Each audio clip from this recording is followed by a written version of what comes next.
உறுப்பினர் அவர்களே, இன்று முக்கியமான ஒரு விடயம் வாதிக்கப்பட்டிருக்கின்ற நிலையில் எனது சார்பான கருத்தை கூற விரும்புகின்றேன்.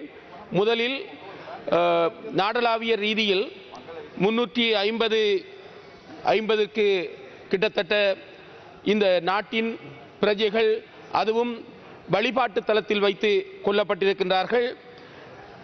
450க்கு மேற்பட்டவர்கள் காயப்பட்டிருக்கின்றார்கள்.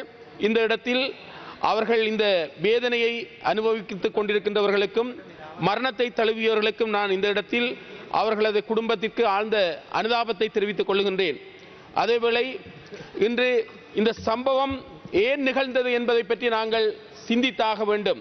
முதலில் இந்த சம்பவம் நடப்பதற்கு முன்பாக புலனாய்வு தகவல்கள் வெளியிடப்பட்டதாகவும் அந்த புலனாய்வு தகவல்கள் பற்றி நடவடிக்கை எடுக்கவில்லை என்ற கருத்து இங்கு சபையில் கூறப்படுகின்றன. இந்த சபையில் அறிவுபூர்வமான கருத்துகளும் உணர்ச்சி பூர்வமான கருத்துகளும் இங்கு பரிமாறப்பட்டுக் கொண்டிருக்கின்றன.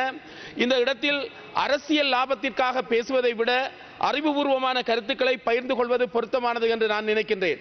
அந்த வகையில் இந்த விடயத்தில் இங்கு நடைபெற்ற இந்த தற்கொலை குண்டு தாக்குதலில் ஒரு குறிப்பிட்ட சமூகத்தை சேர்ந்தவர்கள் பங்கு பெற்றினார்கள் என்பதற்காக இங்கு இருக்கின்ற சகல அதே சமூகத்தைச் சேர்ந்தவர்களையும் நாங்கள் குற்றவாளிகளாக பார்ப்பது என்பது உண்மையில் ஒரு மனிதாபிமானமற்ற அல்லது கௌரவமற்ற செயலாகத்தான் நான் பார்க்கின்றேன்.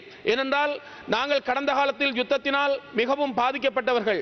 அந்த காலத்தில் நாங்கள் பல்வேறுபட்ட இன்னல்களை அனுபவித்தார்கள் என்ற வகையில் நாங்கள் இந்த தாக்குதலில் பங்கு பெற்றியவர்கள் இஸ்லாமியர்களாக இருக்கின்றார்கள் என்பதற்காக ஒட்டுமொத்தமாக முஸ்லிம் சமூகத்தை நாங்கள் அந்த வகையில் பார்ப்பது என்பது பொருத்தமற்ற அல்லது ஒரு மனிதாபிமானமற்ற ஒரு செயலாகத்தான் நான் பார்க்கின்றேன். இந்த இடத்தில் முக்கியமாக இந்த விடயத்தோடு சம்பந்தப்பட்ட தீவிரவாதிகள் அல்லது விடயத்தோடு சம்பந்தப்பட்ட பயங்கரவாதிகளை பற்றி தான் நாங்கள் சிந்திக்க வேண்டுமே ஒழிய இதனோடு மொட்டை தலைக்கும் முழங்காலுக்கும் முடிச்சு போட்டு பார்க்கின்ற அந்த ஒரு பொருத்தமற்ற செயலை பற்றி நான் இந்த இடத்தில் பேச விரும்பவில்லை. இந்த இடத்தில் முக்கியமாக எமது நாட்டில் இந்த தீவிரவாதத்தை அல்லது பயங்கரவாதத்தை ஆதரிக்கின்றவர்கள் யார் என்பதை நாங்கள் கண்டறிய வேண்டும். அதற்காக ஒட்டுமொத்தமாக எல்லோரும் இதனை ஆதரிக்கின்றார்கள் என்பதை நான் கணக்கிட்டு பார்க்கவில்லை.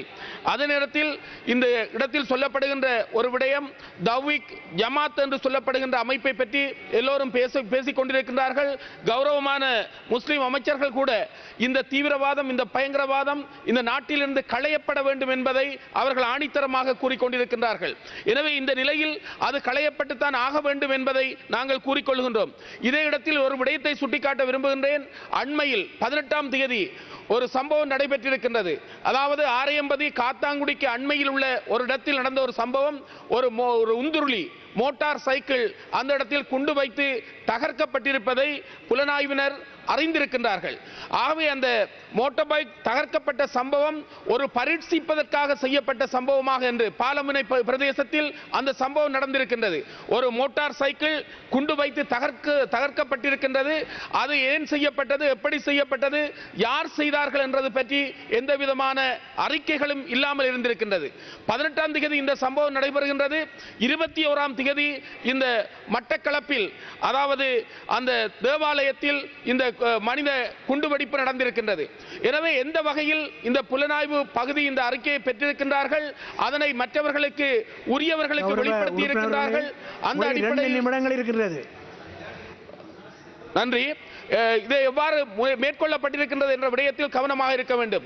இதில் முக்கியமாக எங்கள் மத்தியில் இருக்கின்ற சிறு சிறு பிரச்சனைகளை தீர்த்துக் கொள்வதில் நாங்கள் முரண்பு பிடித்துக் கொண்டிருக்கின்றோம். உதாரணமாக கல்முனை பிரதேசத்தில் காணப்படுகின்ற வடக்கு செயலகத்தை உருவாக்கின்ற விடயத்தில் நாங்கள் முரண்டு பிடிக்கின்றோம். இந்த விடயத்தில் கூட இந்த தீவிரவாத அமைப்புகள் இந்த விடயத்தில் கூட பின்னணியாக இருக்கின்றார்களா என்ற கேள்விகள் எழுகின்றன.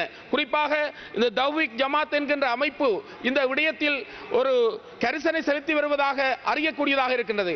எனவே இந்த தீவிரவாதத்தை பயங்கரவாதத்தை அனுமதிக்காத ஆதரிக்காத தரப்பினர் நாங்கள் ஒரு ஜனநாயக அடிப்படையில் இனம் மதம் மொழி கடந்து நாங்கள் செயற்படுகின்றோமா என்றால் நிச்சயமாக இந்த விடயங்களை சாதாரணமாக தீர்த்துக் கொள்வதற்கு முன்வர வேண்டும்.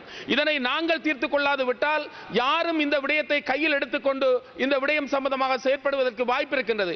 குறிப்பாக இந்த பாலமுனை பிரதேசத்தில் அந்த மோட்டார் சைக்கிள் கொண்டு வைத்து தகர்க்கப்பட்ட விடயத்தில் யார் செய்தார்கள், எப்படி செய்தார்கள், ஏன் செய்தார்கள் என்கின்ற ஆய்வுகள் செய்யப்படவில்லை. குறிப்பாக கௌரவ ஆளுநர் இருக்கின்ற பிரதேசம், அந்த விடயம் கௌரவ ஆளுநர் ஹிஸ்புல்லா அவர்கள் இருக்கின்ற பிரதேசம் என்பதை நான் இந்த இடத்தில் சுட்டிக்காட்ட விரும்புகின்றேன். அதேவேளை நான் தனிப்பட்ட முறையில் எவரையும் தாக்கி பேசவில்லை.